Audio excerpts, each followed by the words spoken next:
Hey everybody, welcome to Storywise. We got two topics today. One is going to be a book review of two books, and the other is going to be the nature of American classics or world classics, the ones that everyone should read. And if you don't like it, what does it say about you because you weren't able to get into the narrative? Is that somehow a bad thing? Is that a good thing? What is it? So first, we're going to jump into the two books that I read. In the second part, I'm going to dig into what's been coming up with me as I both read fantasy and these classic books that everyone should read. And so just to give you a little background on the classics, I have a huge list of books that I want to read. And some of those are the top rated must-read novels of all time. Then the other list is books I'm interested in. These are a lot of fantasy books, and I've taken that from different YouTubers, from different Reddit posts, from different lists, from different genres, because I want to expose myself to all of it, but I have really found my enjoyment more in the fantasy world, even though not every fantasy book is one that I enjoy. But I also want to make sure I'm reading the classics because that's part of the heritage of current literature. So the first book was Catcher in the Rye. This is obviously a book that everyone probably has heard about and most people have read. I don't remember reading this in high school, or maybe I did and I just cliff noted it and didn't read it because honestly, I don't remember anything about it, which is not actually that hard to believe because most of reading and writing in high school or elementary school or middle school was forced. And that's not the greatest thing for someone who is creative and wants to express outside the boundaries of a school assignment to be pushed into to say like, I'm going to read this book and like it. Well, the Catcher in the Rye is a story about Holden Caulfield. And one of the things that I've said on this channel that this book really did embody was if a character is written in a way that I get a voice in my head for that character, I give him an accent, and every time I read that character, I'm hearing that voice, that's a good thing. And this book does that really well with Holden Caulfield and some of the other players.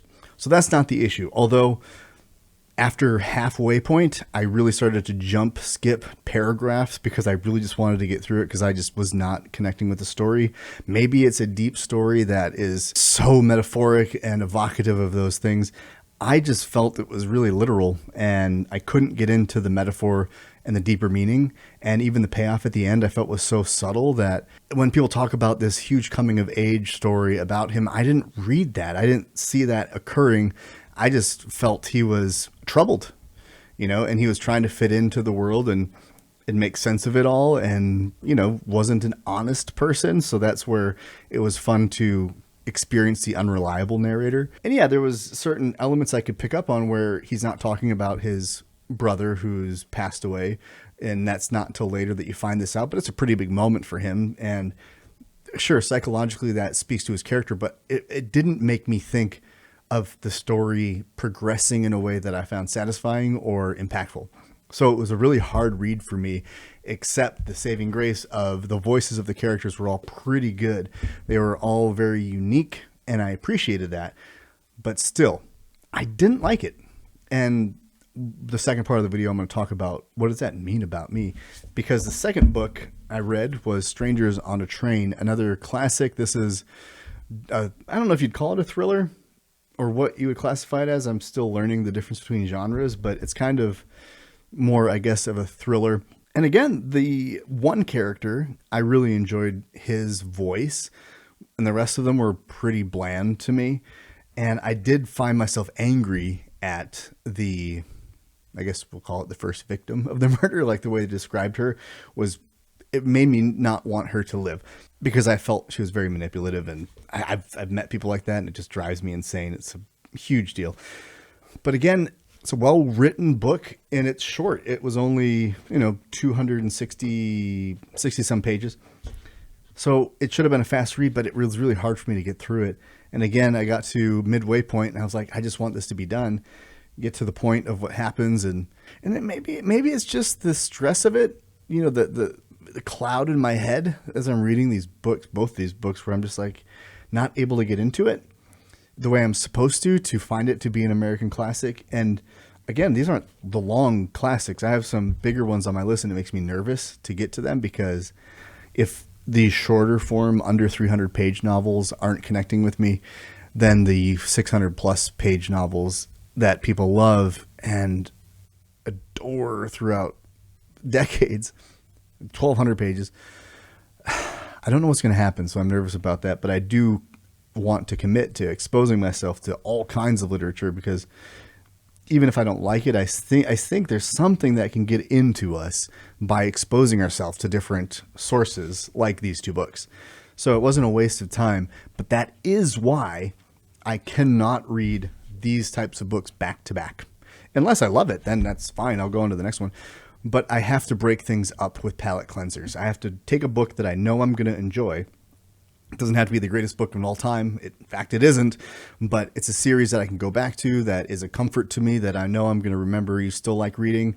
And then you read this and you say, oh, I didn't like that. But then I go back to the book I do like, and I like that. And then I go back to this, and I'm like, I didn't like that. And I'm like, I shouldn't quit reading. Just go back to the book you like. Remember, there's a whole genre over here you're having a fantastic time with, but you're investing in reading to let it unconsciously influence you and make you a better writer, without having to just have memorization techniques of act structure, or story structure, plot outlines, character development. It becomes second nature, just like anything in life. And this material, these books, allow you to do that passively, because creativity is this implicit process. There's explicit and implicit. Explicit is mathematics. It's very follow the rules. Then implicit is more of a feeling thing. It's the emotion of things. It's, if you have implicit memory, it's something reminds you of something emotionally. Oh, this song takes me back to high school in the summer. Explicit was, I know every word to the song. And for creatives, and I don't know if it's true of all of us that are more in the creative arts, everyone's creative, but the people who are creating art, the more traditional creatives, I don't know if it's true for everyone, but implicit memory is a much more profound ingraining tool than explicit.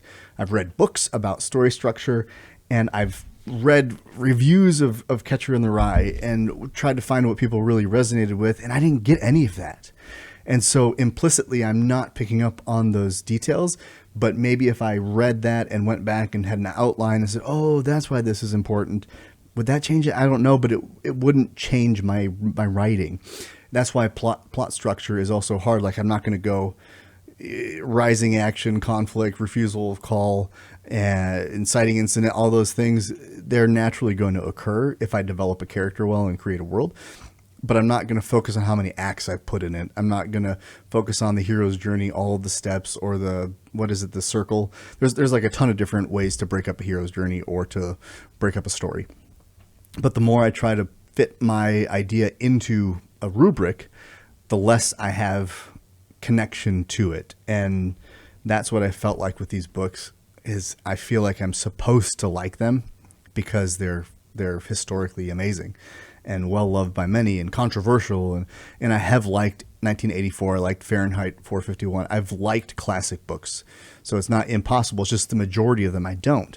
And so it gets in my head.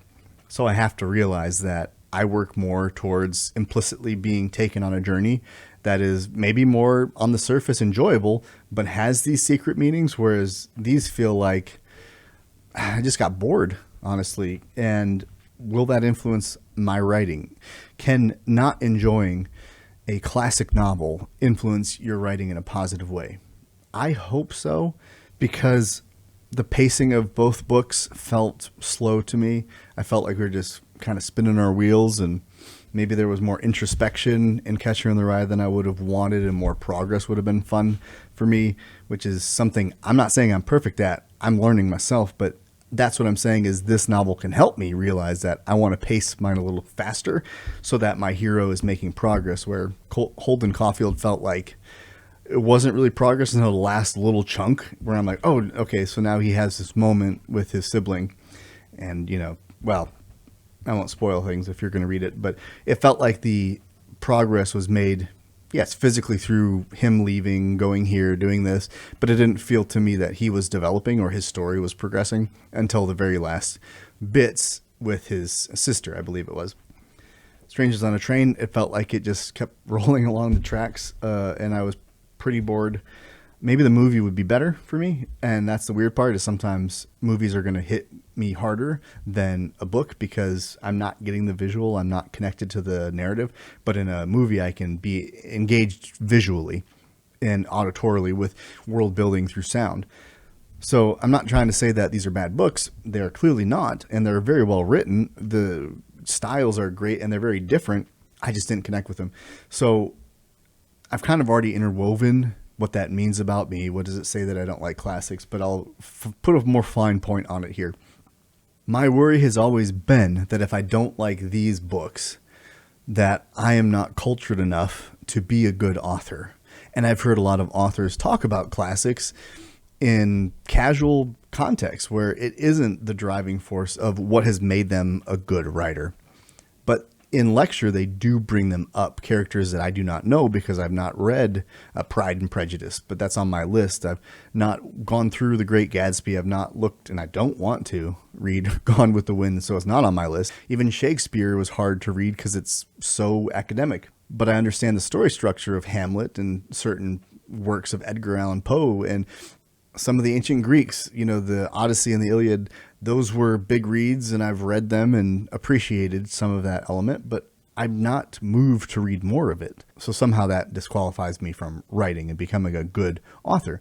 Well, it's not true, but it held me back. And if it holds me back in the past and maybe sometimes gets in my head still, it's happening to someone else. So that's one of the reasons I'm making this video is I want you to know it's okay if you don't like the classics, or if you like a few of them, but not all of them. And if you like these books that people who love the classics, the real snobbish types, think are beneath you, it's the same as me enjoying a Marvel movie. Well, not some of the recent ones. Hopefully they'll get back on track with these new releases, but the original MCU was everything to me. Like, it was such an experience, and I was so impressed with the way they were weaving all these stories together.